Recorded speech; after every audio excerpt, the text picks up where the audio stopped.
And welcome back to the Off the Clock Show with Shawn Gervais from OrbisX and Marty, Mr. Marshall Hill from the Pints of Polishing podcast, which you definitely need to check out as well. And also hyperClean car care products and soon to be print materials as well. We'll jump into that in a minute. Shameless plug, it's fine. But oh, you got a little mixture thing going on there. Yeah, I figured I'd do a little vodka tonic for you. Oh, okay. There we go. Jeez. Man, you're always coming with the creative beverages, and then me, I'm just like, yeah, rum and ice. That's good. Oh, yeah. Yeah, I've got an orange here that I was going to put a little bit of orange in it also, but I think I'm just stick with that. That's pretty tasty. A little vodka tonic. Yeah. You Off know, the clock. yeah, absolutely. My only problem with vodka is I can't drink too much. I'll start to get dried out, and I'll get a headache. Vodka gives me headaches. Not like next morning hangover headaches. I mean, like in 3 hours headaches. I don't know why. Oh shit! Like while I'm drinking, getting a headache. Yeah, no good. For me, that's white wine. Like 2 glasses of white wine, and I'm good. 3, oh, my head starts pounding. I prefer red wines personally if I'm going to go the wine route, but it depends. And I don't know, something with white wine. Vodka, I'm fine. I don't get a headache with vodka, so it usually fixes my headaches. But the opposite effect. But I tell you, when you mentioned the orange, oh my god, we went for dinner yesterday. Took the kids out. It was nice. Actually, no, it was amazing. The food was incredible. Went to this place not far from our house. Anyway, it's the one spot they have this bartender, and he makes a perfect Negroni, like absolutely fucking perfect. So every time I go there, I get a Negroni. But we always go when it's my wife and I, and it's the evening shift. This time we went with the kids and we showed up around like 3 p.m.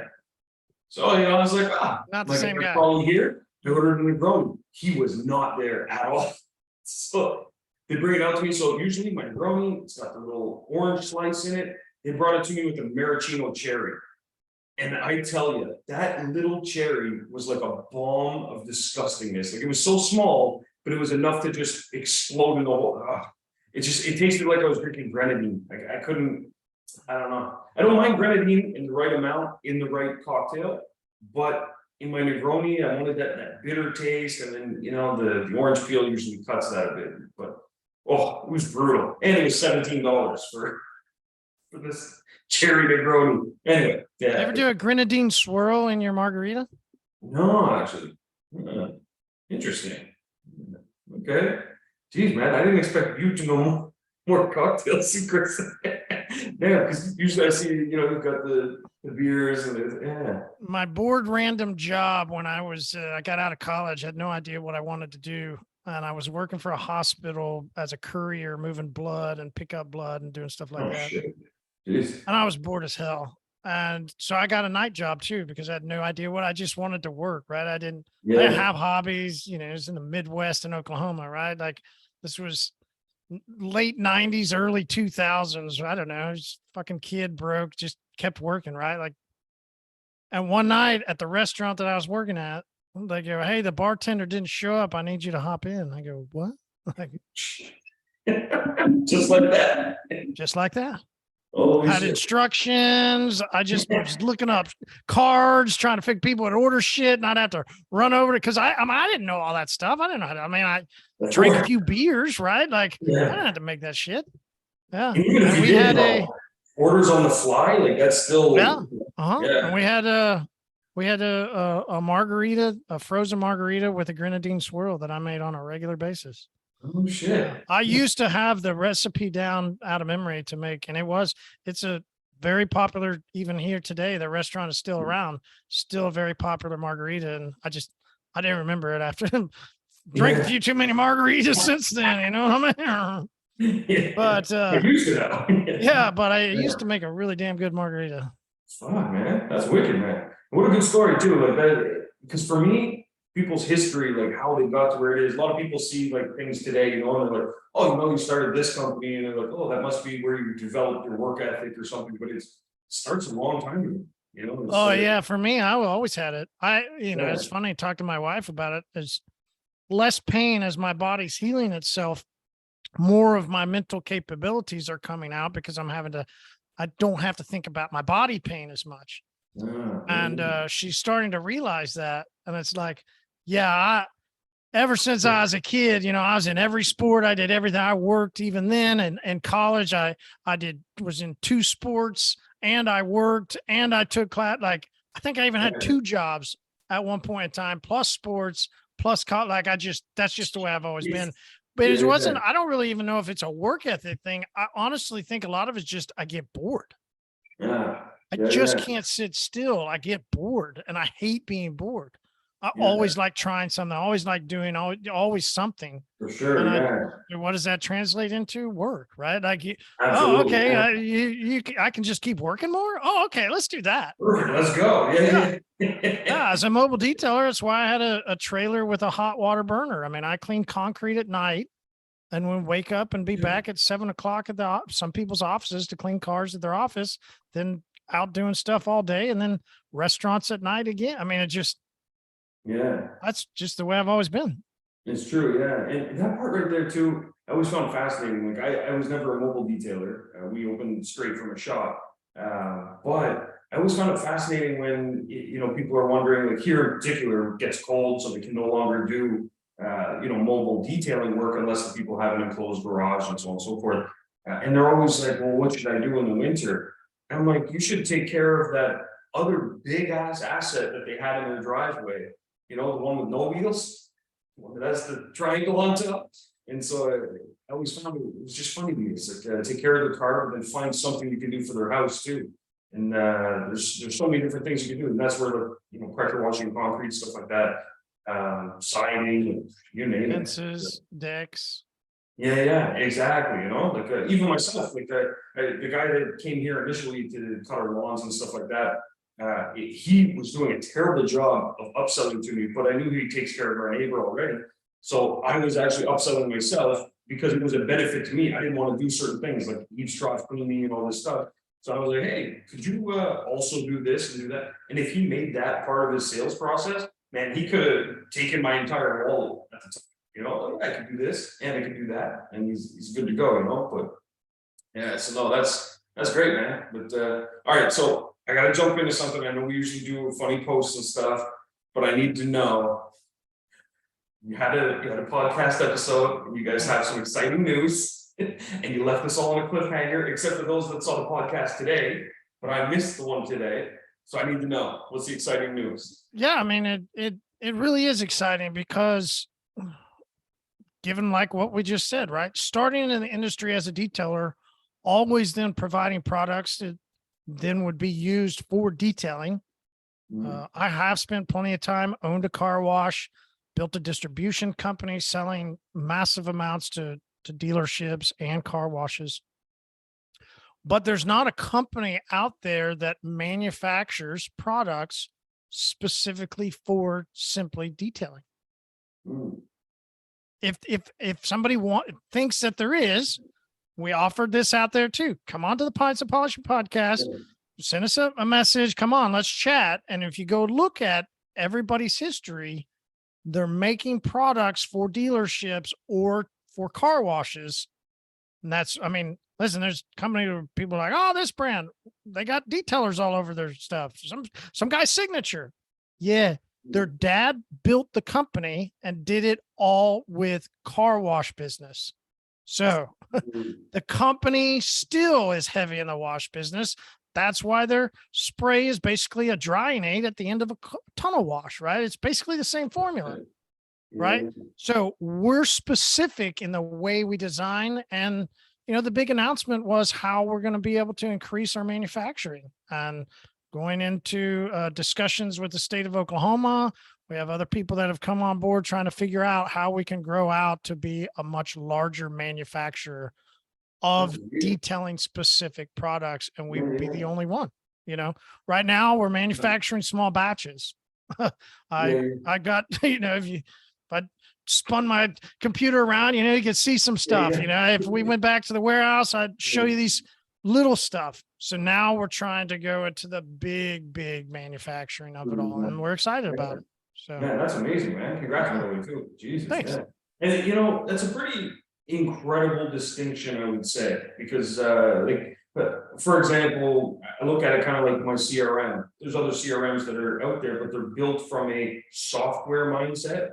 And whereas OrbisX was built from a, strictly detailing, because I was solving the needs of our detail shop, but also with other services mixed in. And then also from a marketing standpoint. So it was actually, I was building marketing tools and then wrapping it in a CRM. And so often we get compared to other type of CRMs that are out there. And it's like the difference is night and day, because it's the same kind of principle. They built theirs for data entry. We built ours for data execution, where you're going to do something with the data. And like storing the data, that's not rocket science. It's what are you going to do with it when it's there? And it's the same kind of thing, is that if you have a company that's primarily building products for one industry, and then they're tweaking them a bit to make them kind of suit for this other industry, they're never going to be 100% optimized for that other sub industry, because that's not their main focus, right?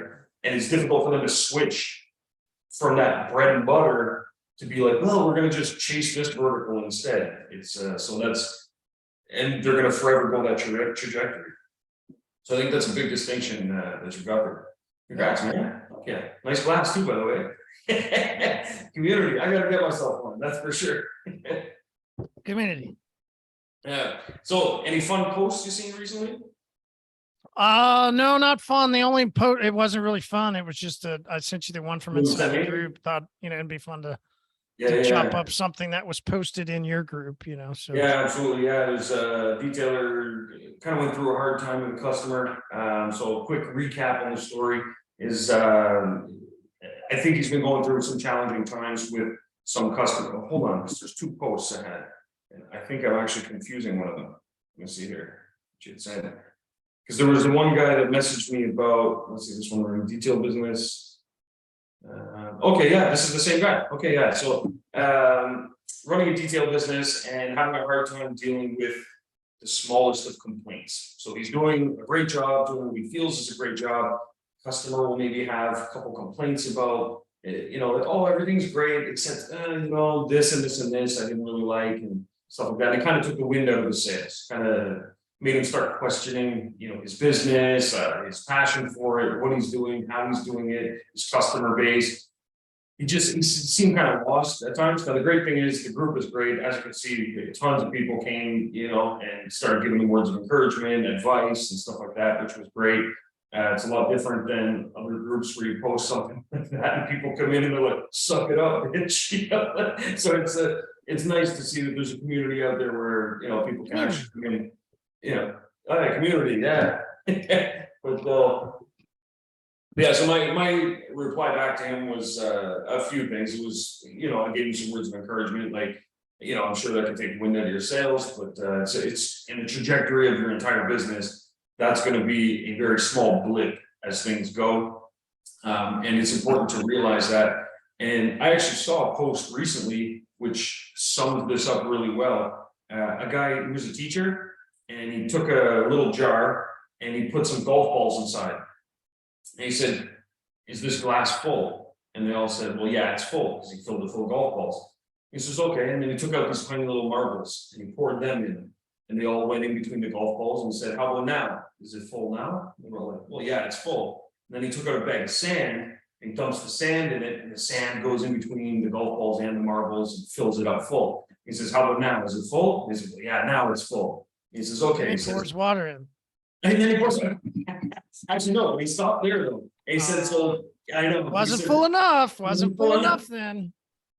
Yeah, and then he said, this is basically your life.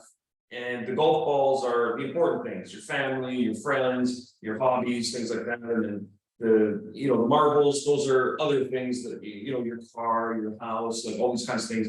And then the sand is all the problems or anything else that comes up in your life along the way. And he says, if you fill the jar this way, where the most important things go in first and they're taken care of first, then you'll have room for everything. But if you do it the other way, where you focus on the sand, you pour the sand in first, now you can't put in the golf balls and you can't put in the marbles. And so it was just kind of a way to show how you should change your perspective on things. And so don't focus on the minute things, but focus on the more important things. But it is difficult when you're in the trenches, and like it just happened to you, you did a great job, maybe spent several hours, and then the guy's complaining about, the tiniest of things. That can be tough for sure. But what advice? You got to get over that though, right? I mean, you could 100%. sugarcoat it and go, yeah, man, there's this great analogy. Like you can, but ultimately, if you got a customer that's whining about some shit, you got to just, no problem, man. We'll get it taken care of next time. Or I would suck it up my own self and I'd go, okay, show me where it is. Let me get it fixed while I'm here.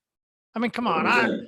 I'd take that, right? Then I just know better next time, right? Like, then you could look at that customer and go, everything good now? We all good? Great. I got your book for 2 weeks, right? Like, I would always take the customer and handle it straight on. If you become emotional about that, you got to end that.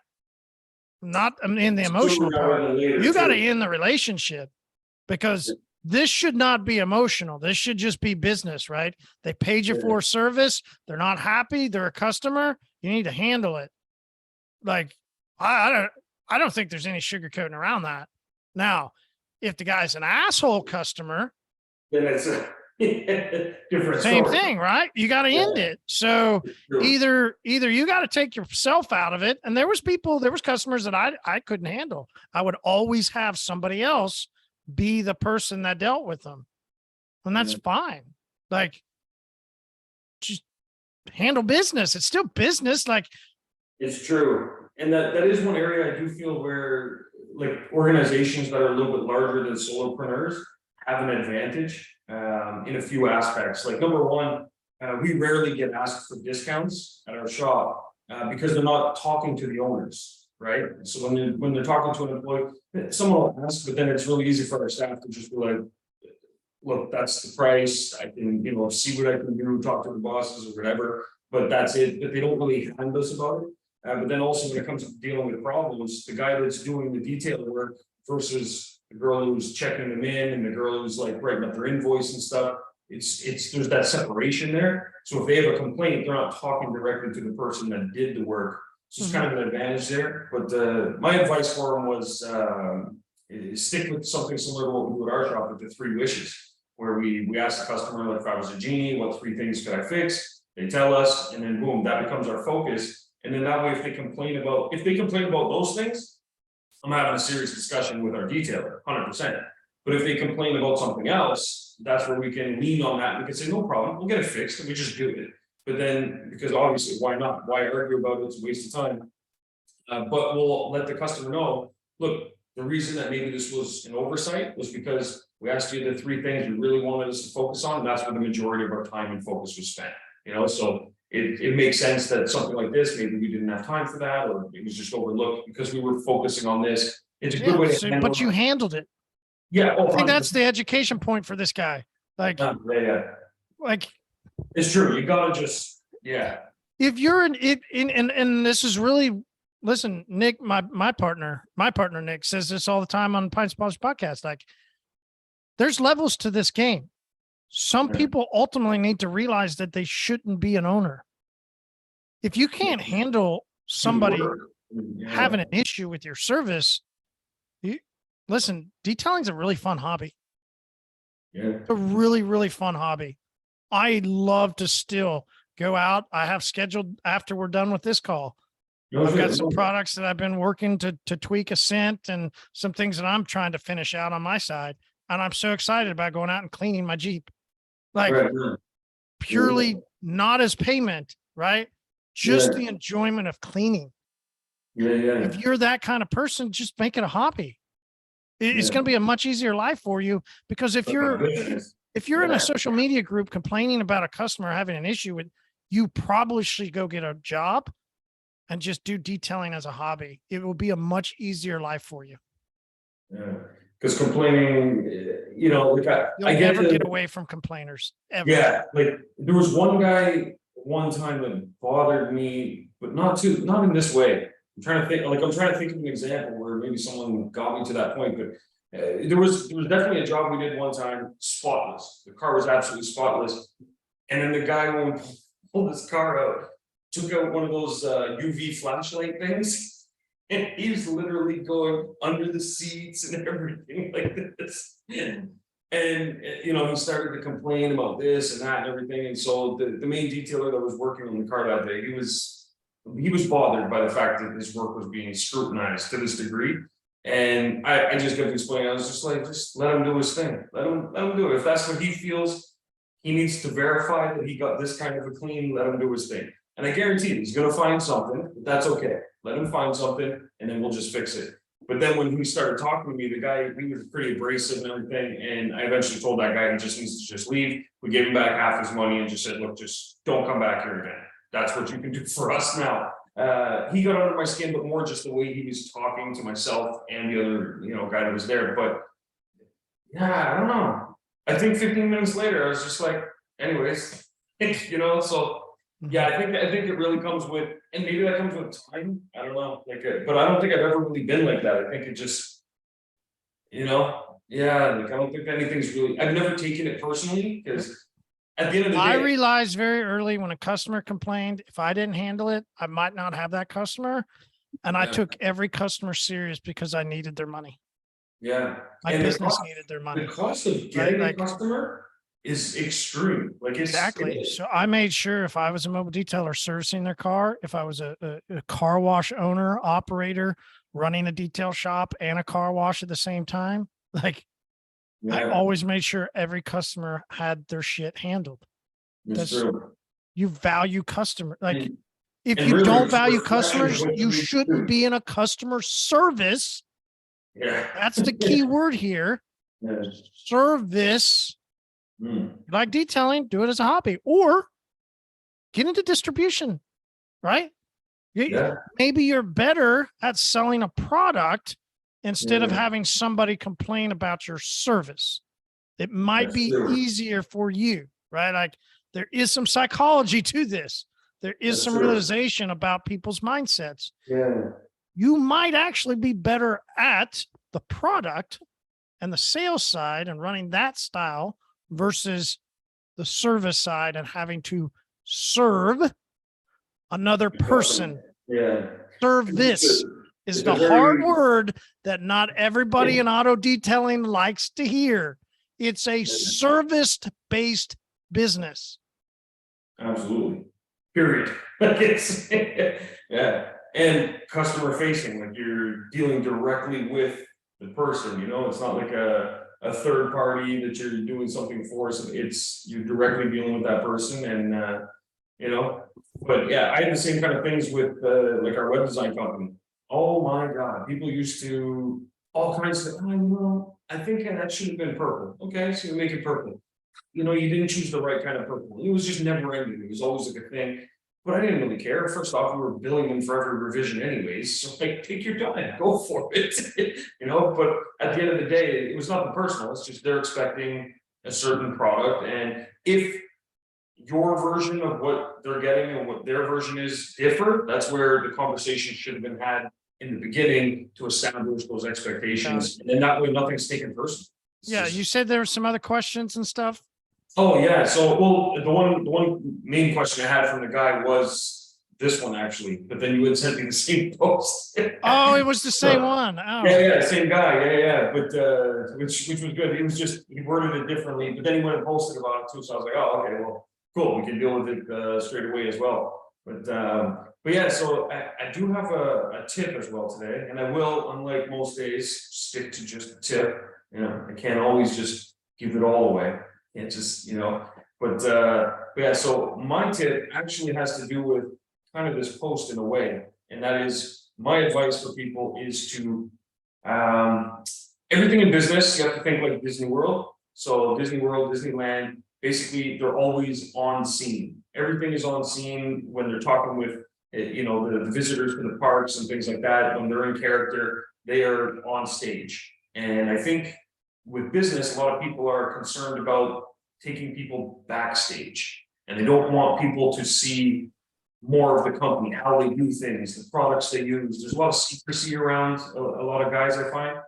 They don't want people to know certain things because other detailers might steal their process or something like that.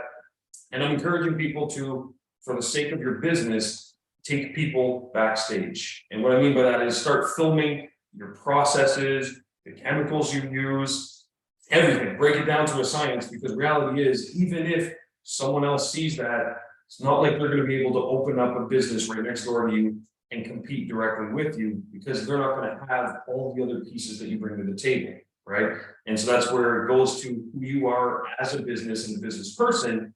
Just like how we were talking about this guy's post, where you have to figure out what type of person you are in business and then lean into that. Maybe your distribution, maybe your detailer, whatever, but chefs like Gordon Ramsay, he owns restaurants, but he also teaches people how to cook, and he explains how to make wonderful meals and this and that. He's not concerned about somebody opening up a restaurant and putting him out of business using his exact recipes. He's not, because it's all the other aspects that go into his business. But by him doing that, you can't watch Gordon Ramsay cook a meal and him explain it and then be like, fuck, I need to try something at his restaurant someday. That's why his restaurants are booked up. And so it's the same thing with your business. If you let people backstage and you take them behind the scenes and you show your processes, the products you use, you're going to tell a different story and create a different relationship with your customers online. So take those videos, those assets, take those pictures, those posts, everything, put them out there, share them, and you're going to get more business from that than you could ever potentially lose from some other detailers stealing your methods or ideas in business. 100%. Like, I literally laid out my whole shop, how we built it, how we did everything, right down to our ads, and I gave it away for free. And my competitors in the city still haven't been, like, some of them, I gave them the book and they still haven't been able to even come close to what we're doing. And Shawn, listen, I think it's hilarious. And I literally mean this. If you're a person that thinks that other detailers are stealing from you, I will laugh at you out loud and go, so I bet you have a brand that you've purchased from that has stolen intellectual property and copycatted not only myself, but my company, my podcast, and our podcast that we're doing here on this. The amount of companies that have started working together suddenly and having a booth at this booth, and we're recording at this booth, and all these, right? It's true. You saw the announcement from yesterday, and one of the things we talked about is, the lack of innovation at expos. I changed the expos. And you go, that's audacious. You bet. It is audacious because it's proven. And you cannot go to an expo now that's in the detailing world where somebody's not recording a podcast and making a show of what they're doing at the expo. Only one person started that. Only one. You'll go to Mobile Tech and you'll see a community night. You'll see people recording episodes. Only one person started that. Yeah. So, I've seen it too. The innovation. Yeah, it's funny. That's where I'm not concerned with people stealing anything, because go for it. You're never. You need to change the industry. Don't be if your mindset is so much on somebody stealing, you're not doing enough. Really, the way you realize that you've quote unquote arrived is when that shit happens. Absolutely. If you don't have something good enough to steal, ain't nobody gonna steal it. You should be proud, right? Like, I could blast these companies or I could go, right, just go look around. Just go look around. It's great. Great job, guys. Thanks so much for telling me how great I did. I started it all. I invested all the money. I did the groundbreaking work. I did it. So thanks. Thanks for following. You didn't innovate one bit. You just followed. Thanks. Appreciate it. It shows you that what you're doing is working, so you can just continue to do more of it. And then we're completely changing. Absolutely. No, you can't keep doing the same. If you innovate and then people start doing what you do, you can't keep doing it. Then you just become one of the people. I care nothing about being one of the people. I care about being the innovator and having the most influential brand on the market. And it's proven by anybody that goes to an expo. Proven. You'll go see a lounge and you'll go, oh, wait, I got that from a pub. I get it. Yeah. Your dad gave you a company. I get it. You actually don't innovate. Okay, I get it. Got it. True, yeah. So what would your advice be for someone that's concerned about that then? Don't be? Yeah. Like I said, you should be proud. Like, You literally I can't say you, I guess I have companies that change their entire way that they do business based off of me. That started at a local level when I was a mobile detailer. Then when I went into the car wash world and owned a car wash, then when I went into distribution and I had other companies sitting over, I saw one that snuck into a dealership where I was doing some training and watched me. Damn. Well, yeah, for me too, it was, so I came from a marketing background and I was familiar with Zapier because it connects apps together, especially for marketing and automation. Yeah. And we've talked about it. I came in the industry and I was like, I can't believe none of these bullshit apps that everyone was bragging about have integrated with anything aside from QuickBooks. I was like, what a joke. So who had the first detail supply app? Boom. Oh yeah, that's true. Yeah. Shit. Yeah, we did an episode just after it actually. Yeah, I remember that. Holy shit, yeah, see? And that's exactly it. And then so yeah, the Zapier thing, one of the other CRMs that's out there, they added Zapier like 6 months later or something. And I was happy about it. Someone messaged me and they're like, I can't believe they did this. I was like, I'm happy they did that, man. We're changing the industry. Like, because there are people that use the other ones. So I'm happy they finally caught up, copied what I was doing. And it's like, hey, great. Now everyone can benefit. Like that's, so when you see yourself changing the industry, it's a good thing. And it's absolutely, you should feel proud about it. And keep it moving. They say, right? They say the best entrepreneurs are quote unquote the best businessmen, quote unquote, right? They do what? Innovate. They innovate. Yeah. But they almost in a sense try and destroy, right? Like, what do they call it? They call it a word. What's that special word? Dominate. Disrupt. Disrupt. The truest innovators, the truest entrepreneurs actually disrupt an industry.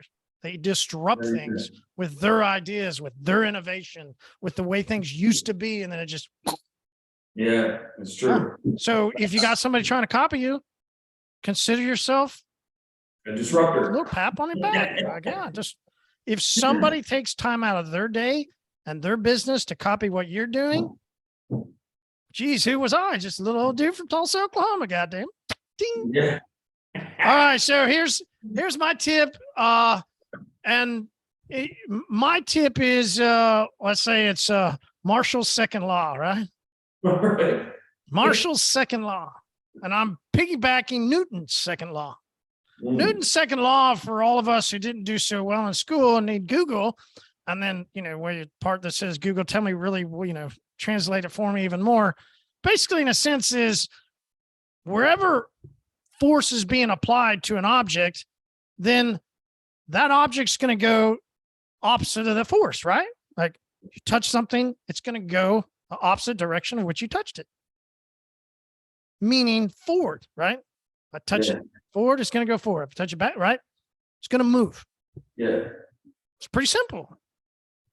Simple enough.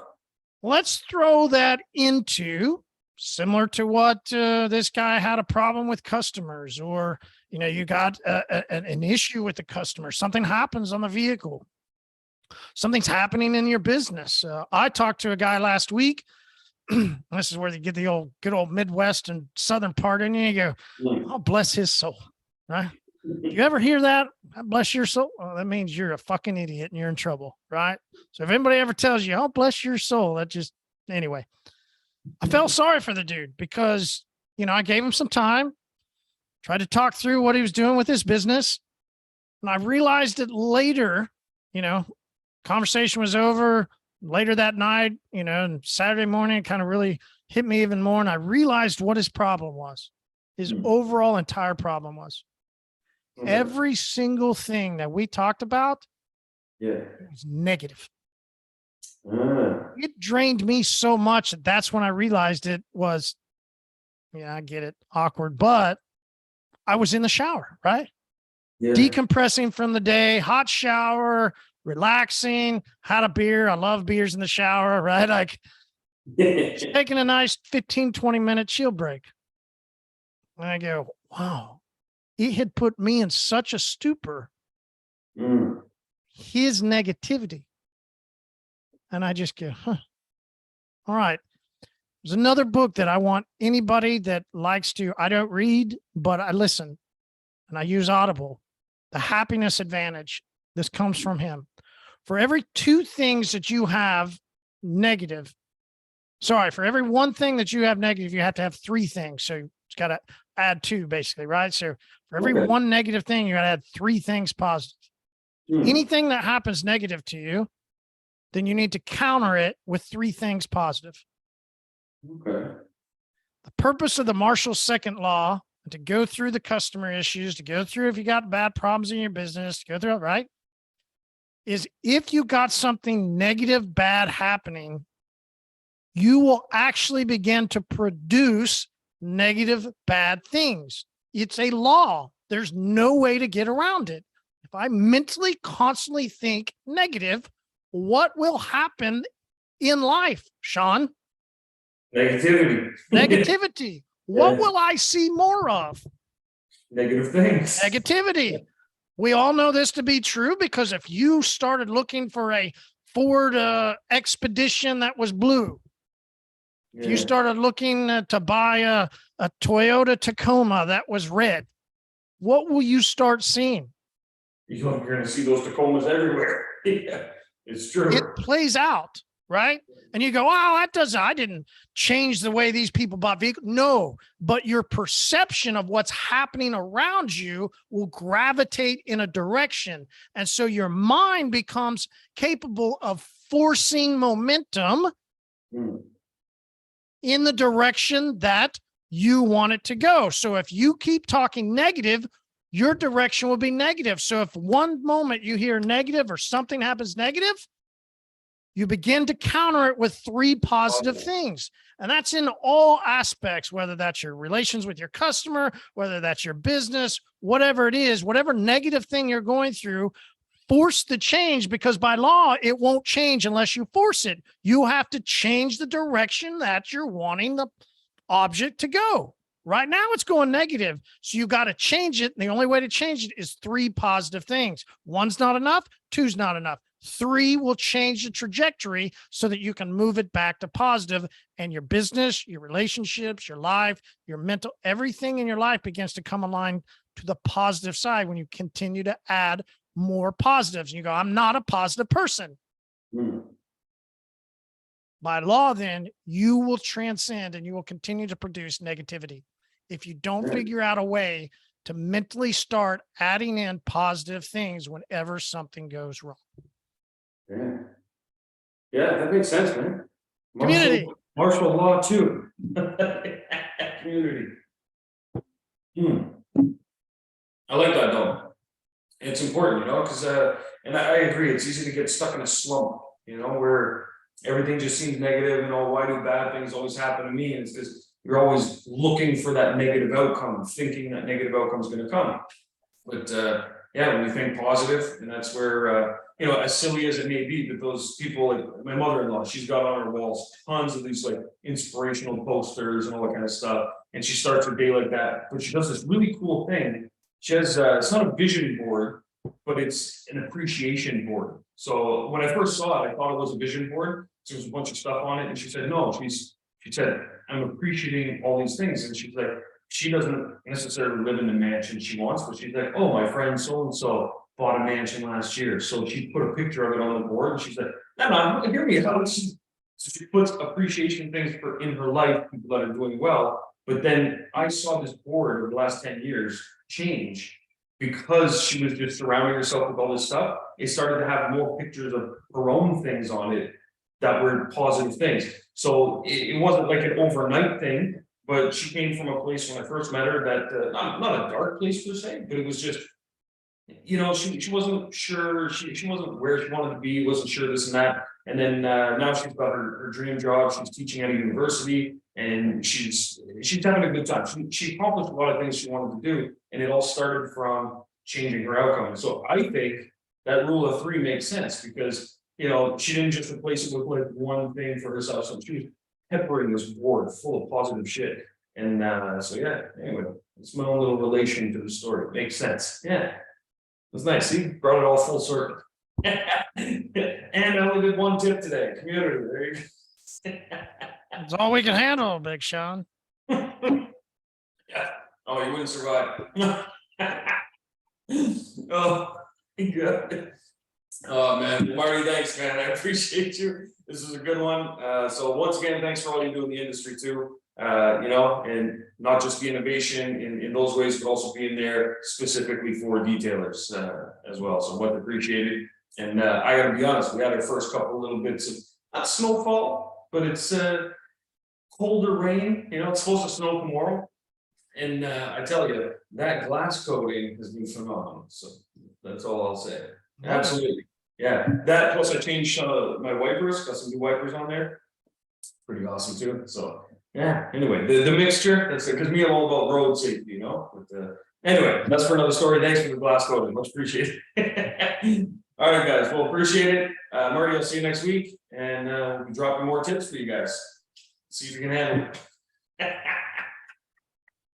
All right, ciao.